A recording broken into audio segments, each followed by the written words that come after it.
first body was discovered beneath the cherry trees. Field. Not in a ruined city, but in the silence of a jungle across the earth like smoke after artillery fire. Her hands were stained dark red, not from blood, but from crushed fruit. And when the police arrived, they found something even stranger.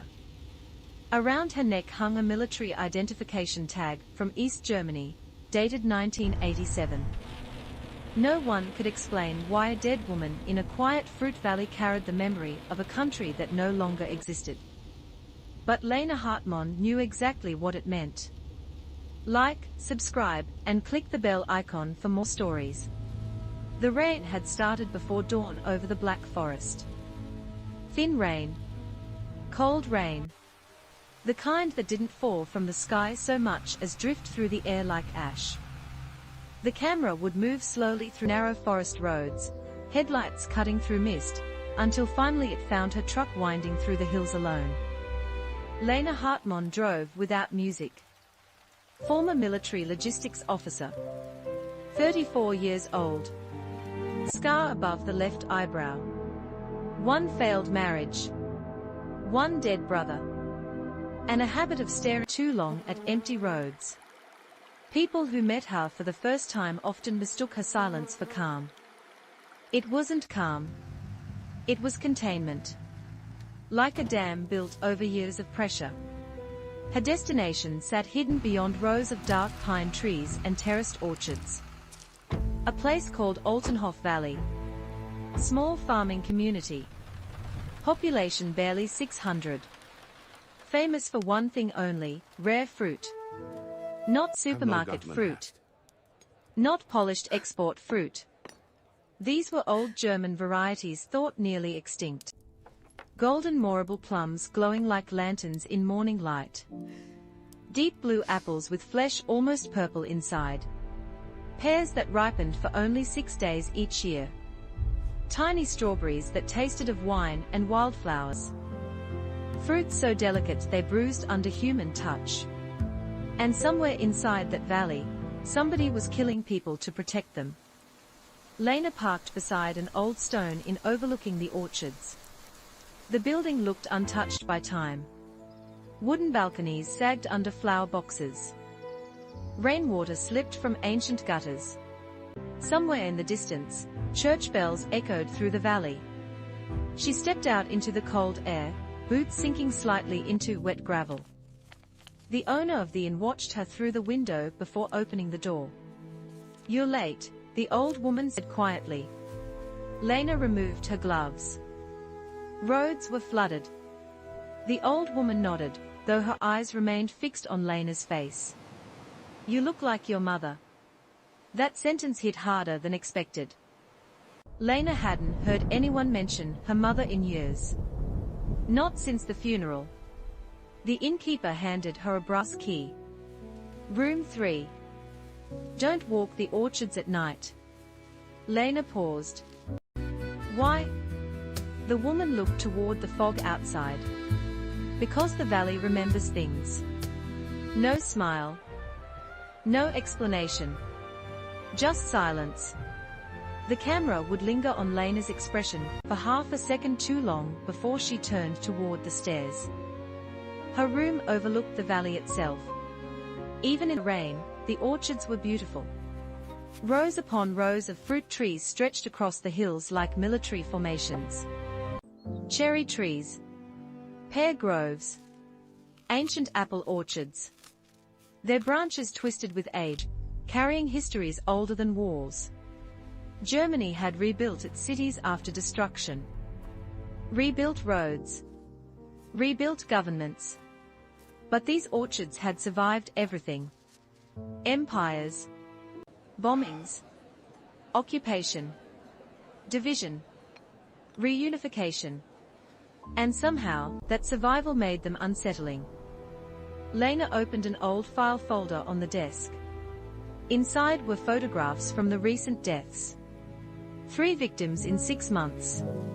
All women. All found near fruit farms. All carrying traces of rare fruit pollen on their clothing. The local police believed it was coincidence. Lena didn't. Because the fourth photograph showed something else. A silver necklace shaped like a swallow. Her mother used to wear the exact same one. The thunder outside rolled softly across the valley. And for the first time in years, Lena felt afraid to sleep. Morning arrived pale and colorless. Fog hung low between the orchards while workers moved silently through rows of trees carrying wooden baskets. The valley smelled of wet leaves, earth, and fruit beginning to ripen. Lena walked toward the weekly fruit market in the center square. This was where Altenhof came alive. The camera would drift between stalls overflowing with impossible colors. Crimson pears, white strawberries, black cherries so dark they reflected light like glass. Elderly farmers spoke in quiet dialects while tourists wandered carefully, almost reverently. But underneath the beauty sat tension. Nobody laughed loudly here. Nobody trusted outsiders. Especially not investigators. An old farmer sliced open a rare apple for Lena. The flesh inside shimmered pink. Rotemond, he said. Red moon apple. Nearly disappeared after the war. Lena tasted it. Sweet at first. Then sharp. Almost metallic. You're not here for fruit, the farmer said. No, you should leave before sunset. Another warning. Another silence afterward. That pattern repeated everywhere she went. The bakery owner stopped speaking when she mentioned the deaths. The orchard workers looked away when she asked about the victims. And whenever Lena mentioned East Germany, faces changed instantly. Like old wounds reopening beneath the skin. By afternoon, the rain had stopped. Sunlight finally pierced through the clouds, illuminating the valley in gold. That was when Lena saw her. A woman standing alone inside the cherry orchards.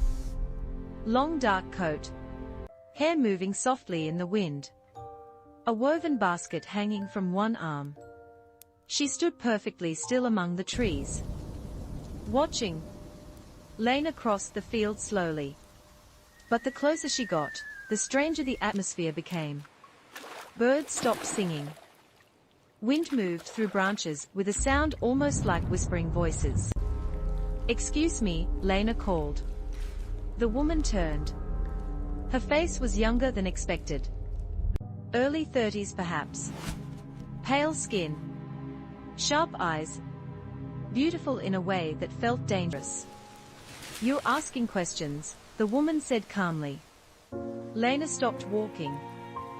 Who are you? The woman ignored the question. The valley doesn't like questions. You knew the victims. Again, silence. Then the woman reached into her basket and held out a single pear. Small. Golden. Perfect. Try it. Lena hesitated before taking it. The skin was warm despite the cold air. One bite, the woman whispered. Lena bit into the fruit. And immediately froze. The taste hit with impossible force. Not sweetness. Memory. Suddenly she was 8 years old again, sitting beside her mother near a riverbank. Summer sunlight. Her brother laughing nearby. The smell of soap on her mother's hands. The memory came so vividly it nearly hurt. Lena staggered slightly. What is this? The woman's expression softened with something close to sadness. Some fruits preserve more than flavor. Then she turned and walked deeper into the orchard. Lena followed immediately. But after only a few seconds, the woman vanished completely between the trees. No footsteps. No movement. Nothing. Only silence. And hanging from one low branch nearby, a silver swallow necklace. Exactly like her mother's. Night fell early over Altenhof Valley. The storm returned harder this time. Wind rattled shutters while rain hammered rooftops like distant gunfire. Lena sat alone in the dining room studying old records by candlelight. The valley had once been divided during the Cold War. Western orchards on one side, eastern state-controlled farms on the other. And buried deep inside agricultural archives, Lena discovered references to a classified East German program. Project Pomona. Officially it didn't exist.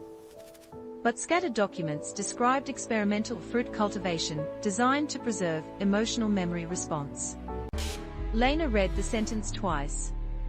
Her chest tightened. Outside, thunder cracked violently over the hills. The innkeeper approached slowly carrying tea. "You found it," the old woman murmured. "What was Project Pomona?" The woman sat down carefully across from her. During the Cold War, governments feared losing identity, losing culture.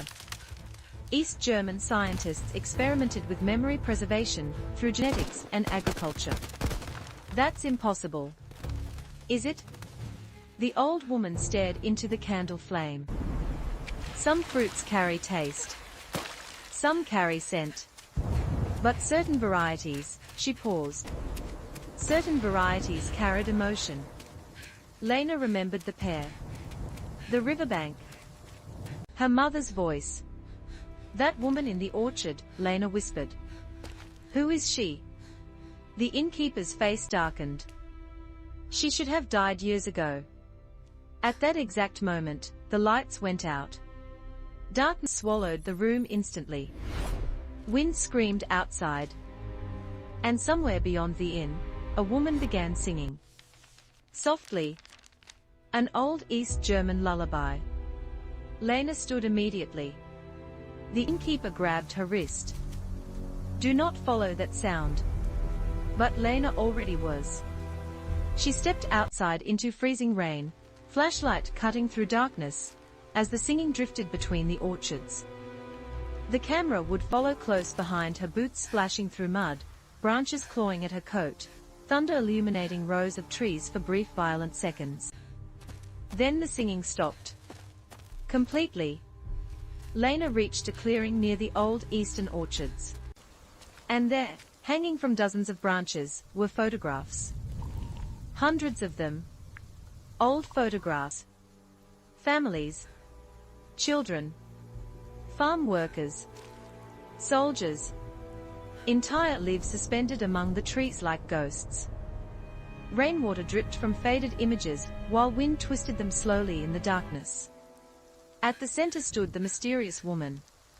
Motionless. "You shouldn't have come here," she said softly. Lena aimed the flashlight directly at her. "Tell me who you are." The woman stepped closer. And under the harsh beam of light, Lena finally saw it. The scar. Same position. Same shape. Directly above the eyebrow. Her breath stopped. Impossible. Because the woman standing before her looked exactly like her dead mother.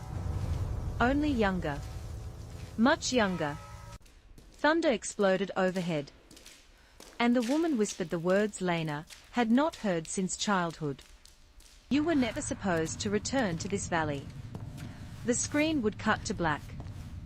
Rain poured through the orchards like falling glass.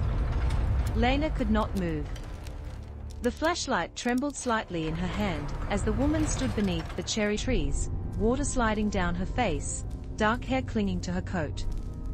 Every instinct inside Lena screamed that this was impossible.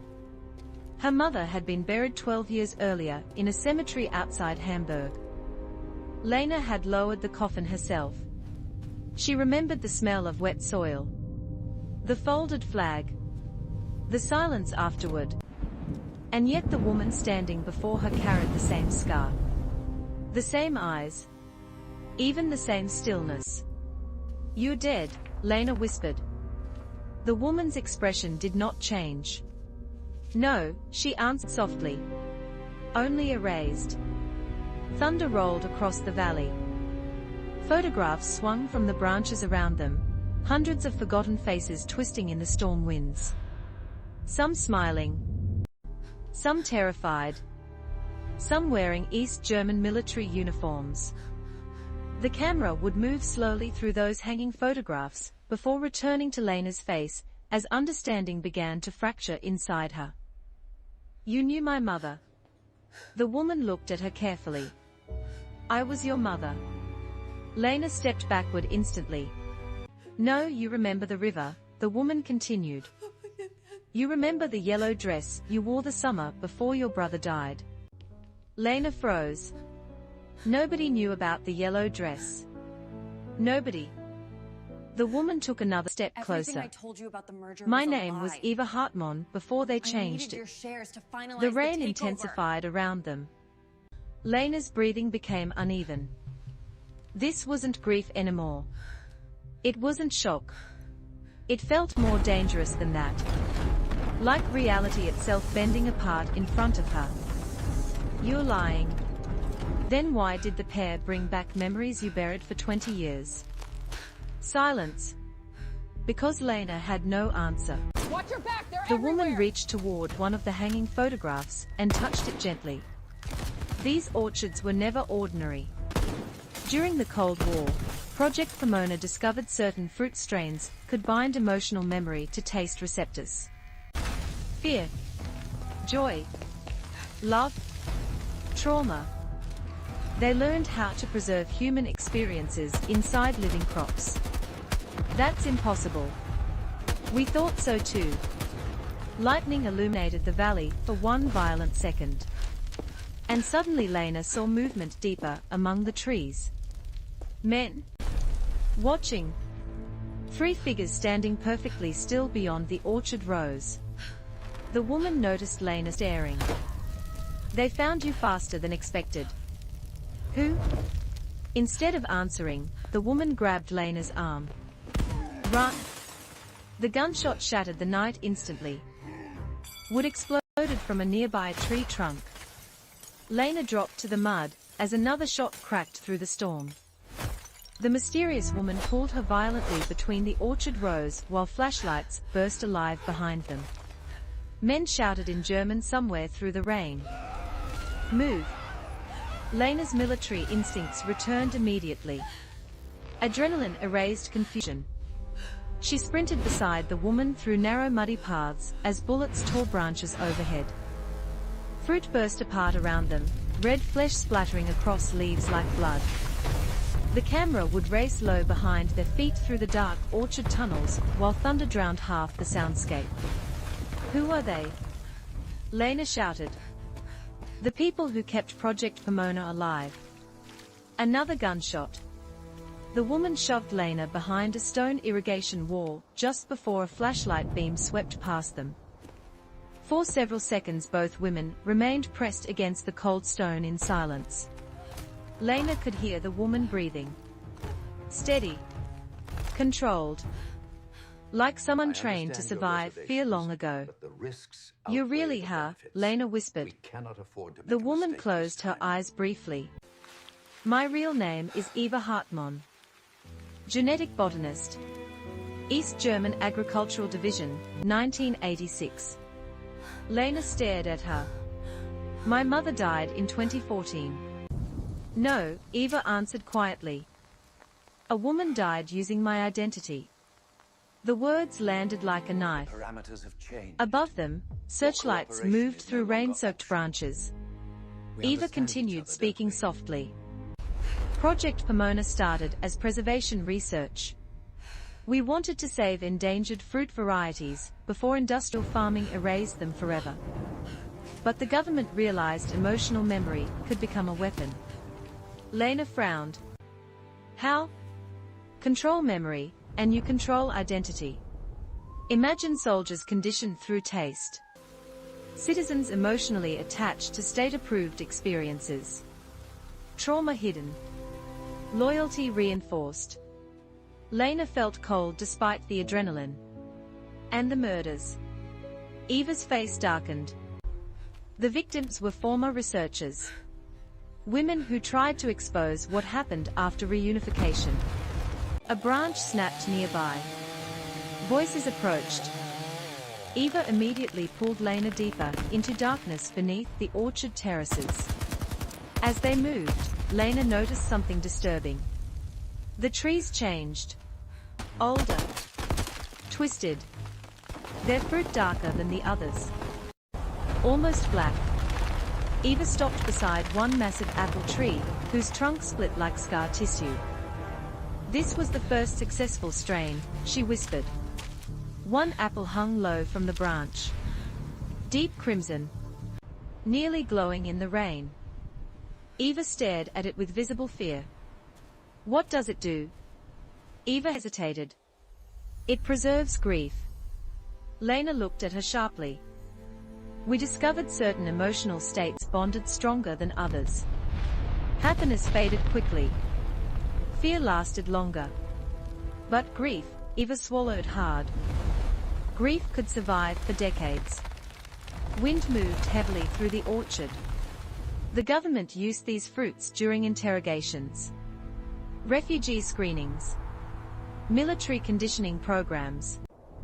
People consumed memories without understanding what they carried. Lena suddenly remembered the first pair. The riverbank memory. It had felt real because it was real. Not imagination. Stored emotion. Transferred through taste. Another gunshot echoed nearby. Eva grabbed Lena again. They are closing the valley exits. We need to reach the underground storage tunnels before dawn. Storage tunnels. The original laboratory. The two women disappeared deeper into the orchard darkness, while armed men spread through the valley behind them. Far away, church bells